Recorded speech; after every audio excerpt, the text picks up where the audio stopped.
오늘 이사야 40장 9절에서 11절의 말씀으로 제목은 품에 안으시는 목자라는 말씀으로 오늘 말씀을 대언하고 함께 은혜 받는 시간 됐으면 합니다. 오늘 본문을 보게 되는 것 때문에 9절에 아름다운 소식이 두 번 겹쳐서 나옵니다. 그리고 또 보라 하는 단어도 두 번씩 나옵니다. 아름다운 소식, 굿뉴스입니다. 선포하는 그 말씀은, 강조의 말씀은 시온에 전하는 자, 예루살렘에 전하는 자. 시온은 예루살렘의 원래 이름 여부서, 그 여부서의 원 이름 시온. 그리고 이것은 하나님 나라가 임해질 것에 대한 상징적 이름. 그래서 시온, 예루살렘의 아름다운 소식을 전하는 자. 자, 그런데 거기서 아름다운 소식을 전하는 자는 뭘 해라 했느냐? 여기서 보게 되는 것 같으면 높은 산에 오르라, 그리고 소리를 높이라, 이렇게 말씀을 합니다. 자, 높은 손 하게 되는 것 같으면 잘 보이는, 잘 보여지는 곳, 그것이 높은 곳이죠. 또 그리고 여기 보게 되는 것 같으면 소리를 높이라 하는 것도 보게 되면 소리를 크게 질러라. 근데 그러면 잘 들리게, 모두가 듣게, 그렇게 소리를 크게 함성을 지르듯 해라라는 겁니다. 자, 그러고 난 다음에 이 보라라는 이 내용도 보게 되면 무엇을 보라 하느냐? 첫 번째 보게 되는 것 같으면 여기서 임하실 것이요라는 10절의 말씀입니다. 주 여호와께서 장차 강한 자로 임하실 것이다. 좀 무엇이냐는 것 같으면 오시게 되게 되는데, 주님이 오신다, 예수님이 오신다, 하나님이 오신다. 그 오신데 그 오실 메시아, 그분은 누구냐? 강한 자로 오시게 되게 될 것이다. 여기 강한 자로 오시게 된다라는 이 표현은 이미 모세가 신명기 33장 2절에도 이미 표현했습니다. 여호와께서 시내에서 오시고 세일산에서 일어나시고 바란산에서 비치시고 1만 성도 가운데 강림하시리니 그의 오른손에는 불같은 율법이 있도다. 여호와 하나님이 오시게 되게 될 적에 그 오신다라는 단어는 보아입니다. 자, 그는 보아하게 되시게 될 적에 어떻게 오시느냐? 힘없이 그냥 아닙니다. 아주 강하고 능력 있는 자로 오시게 되게 될 것이다. 그래서 오늘 본문에도 이사야 선지자는 여호와께서 장차 강한 자로 그렇게 오실 것이다. 컴 하신다. 그리고 일어난다. 라이즈 업 하신다. 그리고 비치신다. 샤인 하신다. 그리고 1만 성도 가운데 강림을 하실 때 불같은 율법이 있게 되게 될 것이다. 크고 강한 자로 오신다라는 것입니다. 자, 그러면 이 하나님이 오시면 뭘 하시는가? 자, 여기 보게 되는 것 같으면 그는 그의 팔로 다스리실 것이다. 다스린다는 통치하신다라는 것입니다. 지배하신다라는 겁니다. 자, 그러면 하나님이 그분이 오시게 되게 되는 것 같으면 모든 것을 새로이 다스리게 되게 되는데, 그 다스린다라는 것은 뭐냐? 상 줄 자 상 주시고 벌 줄 자 벌 주신다라는 겁니다. 계시록 1장 18절을 보게 되는 것 같으면 하나님께서는 그를 경외하는 자에게서는 상 주시고, 그리고 망하게 하는 자를 멸망시키신다라고 말씀을 합니다. 여기서 사무엘 선지자는 사무엘상 2장 30절을 보게 되면 나를 존중히 여기는 자는 내가 그를 존중히 여기고 나를 멸시하는 자는 내가 그를 경멸히 여기리라. 하나님께서는 뭐냐는 것 같으면 자신에게, 그리고 하나님의 사람이 어떤 모습 속에 있든지 그가 하는 행위대로 그렇게 갚아주실 것이다. 자, 그래서 전도서 2장 26절에도 똑같이 말씀을 합니다. 여호와께서는 그가 기뻐하는 자에게 뭘 하시느냐? 지혜와 지식과 희락을 주시고, 그리고 죄인들에게서는 노고를 주신다라고 말씀을 합니다. 자, 그러니까 어떻든 우리의 그 말과 행위가 어떻느냐에 따라서 상 주실 자는 상 주시고 벌 주실 자는 벌 주시기 위해서 오신다. 그러면 5대양 6대주의 온 우주의 하나님의 통치가 구체적으로 이루어지게 될 것이다 라는 선포가 되는 것입니다. 자, 그러면 이 오늘 본문을 소개되게 되는 것 같으면 구체적으로 이 목자에 대해서 언급을 합니다. 11절에 보면 그는 목자같이 양떼를 먹이시고, 그리고 품에 안으시고, 그리고 온순히 인도하시는 분이시다. 자, 그러면 이제 먹이신다. 양떼를 먹이신다. 그리고 또 쉴만한 물가로 인도를 해주신다. 초장으로 인도를 해주신다. 여러분 기억나는 시편이 있죠. 23편 다윗이 쓴 그 시편입니다. 거기 보게 되는 것 같으면 나를 푸른 초장에 누이시며 쉴만한 물가로 인도하시는 분이시다. 누가? 목자 되시는 그분이. 왜? 여호와는 나의 목자시니 나는 부족함이 없으리라. 이 말씀을 하고 난 다음에 그 표현들이 이어지고 있다는 것입니다. 자, 그러면 그분은 뭐냐는 것 같으면 다스리고 통치하시고 인도를 해주시는데 그 인도하시는 것은 먹이시고 그리고 인도까지 해주시는 그분이시다. 그러고 난 다음에 오늘 성경의 본문을 강조해야 될 것이 이제 등장되게 되는데 두 번째는 뭐냐는 것 같으면 안아주신다라는 것입니다. 11절 중간에 보게 되면 어린 양을 그 팔로 모아 품에 안으시며, 자, 이것은 뭐냐면 팔로 모아 품에 안으시면은 개역 개정도 그렇고 개역 한글도 그렇고 그 다음에 여기 표준 세번역에도 똑같이 이렇게 번역을 합니다. 자, 그런데 여기 공동번역을 보게 되는 것은 조금 달라집니다. 두 팔로 안아서 가슴에 품으시며, 이게 공동번역입니다. 두 팔로 안아가지고 그리고 가슴에 품으시며 라는 그런 뜻이 되죠. 자, 어머니가 안 그러면 짐승인 것 같으면 짐승의 어미가 자기 새끼를, 안 그러면 육신의 어머니 같으면 어머니가 자식을 사랑하는 모습으로 그렇게 보듬어 주시듯이 그렇게 안는다라는 표현입니다. 1996년도 타임지에 한 인큐베이터 속에 있는 두 신생아 사진을 게재를 했습니다.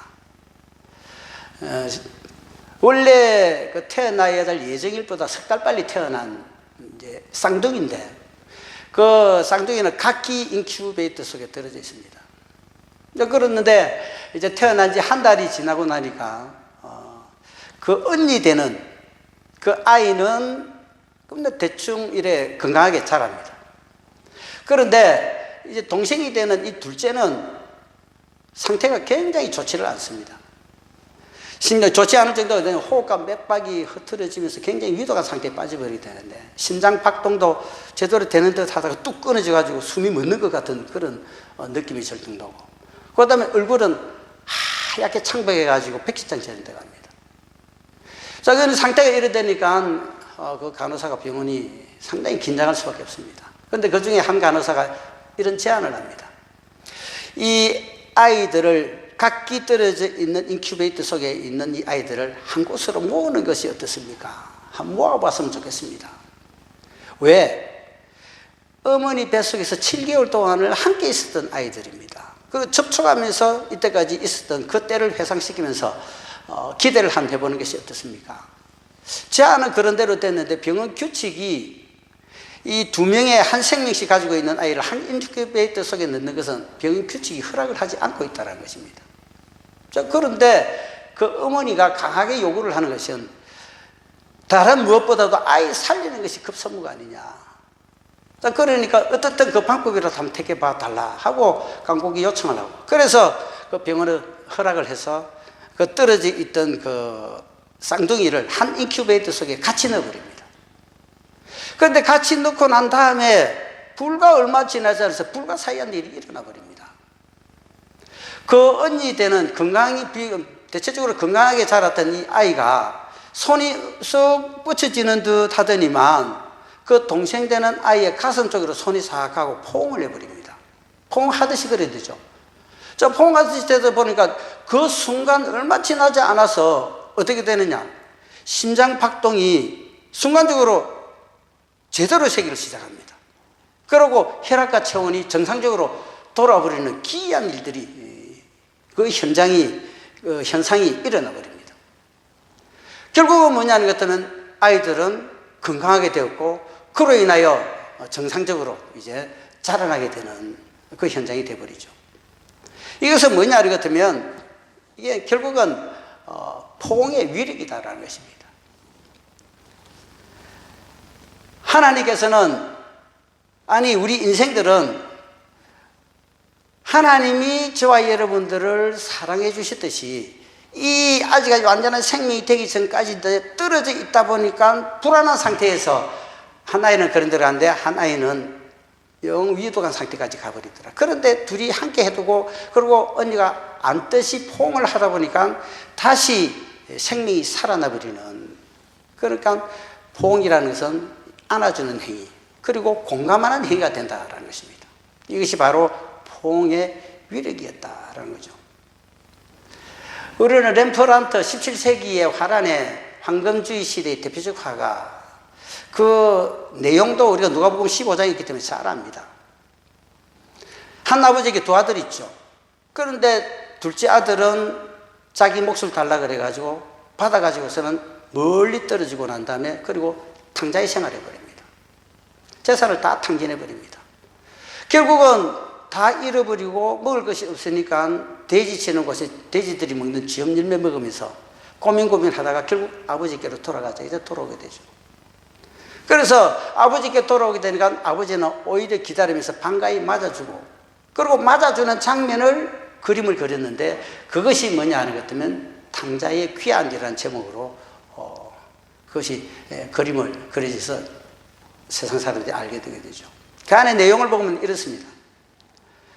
탕자는 돌아와서 아버지 품에 안겨서 흐느낍니다. 그런데 아버지는 그 아들을 따뜻한 미소를 지으면서 안아주시죠. 그런데 그 옆에는 못마땅한 얼굴로 큰아들이 이렇게 쳐다봅니다. 그리고 배 위에서는 환한 빛이 안고 있는 아비와 그리고 아비 품 안에서 흐느끼고 있는 아들을 환히 비추고 있습니다. 어떤 면은 또 이렇게 해석을 합니다.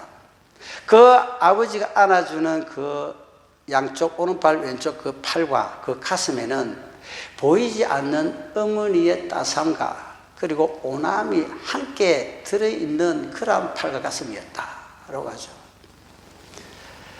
우리도 똑같습니다. 만약에 예수님께서 십자가의 사건이 있지를 않았다 그러면, 아니 우리가 십자가를 다시 한번 떠올려 볼 필요가 있습니다. 얼마 전에 우리는 사순절 지나고 부활절, 그리고 지난 한 2주 지난 이전입니다. 예수님께서 십자가상에서 양팔을 훤히 벌리십니다. 가로 십자가죠. 그것은 양팔을 이렇게 다 벌린 것은 온 인류를 쌓아놔 주시려는 허구의 자신하는 겁니다. 그 순간에 내가 주님 품 안에 안기지게 되면 그분은 내 안에, 나는 그 안에. 할렐루야. 그것이 뭐냐는 것 때문에 생명을 살리는 역사가 일어나는 현장이었다라는 것입니다. 지금은 갈등과 분민의 시대입니다. 극과 극으로 자꾸만 나눠집니다. 동과 서로 나눠지게 되고, 남과 북으로 나눠지게 되고, 보수와 그리고 진보가 나눠지게 되고, 그래서 굉장히 어려운, 봉합되기가 어려운 이 시대입니다. 해결과 방법이 무엇이겠는가? 사랑으로 포옹을 해야 될 줄로 믿습니다.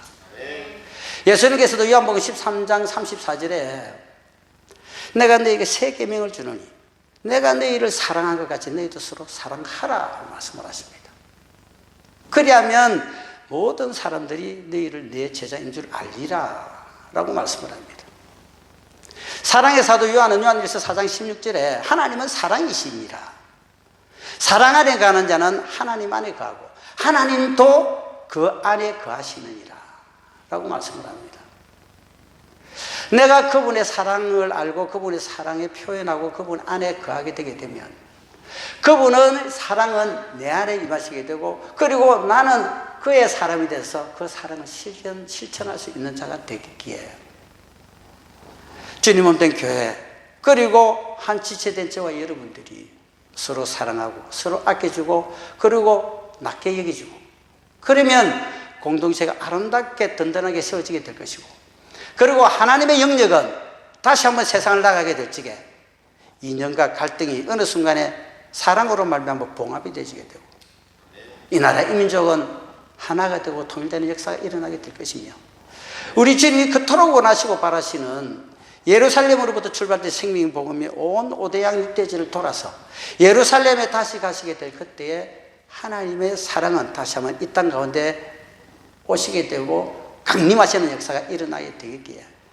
오늘도 품에 안아주시는 목자 되시는 주를 바라보며 이번 한 주간도 또 나머지 있는 인생도 하나님의 사랑 안에서 사랑을 실천하며 살아갈 수 있는 저와 여러분 되시기를 축원합니다. 하나님 아버지 고맙고 감사합니다.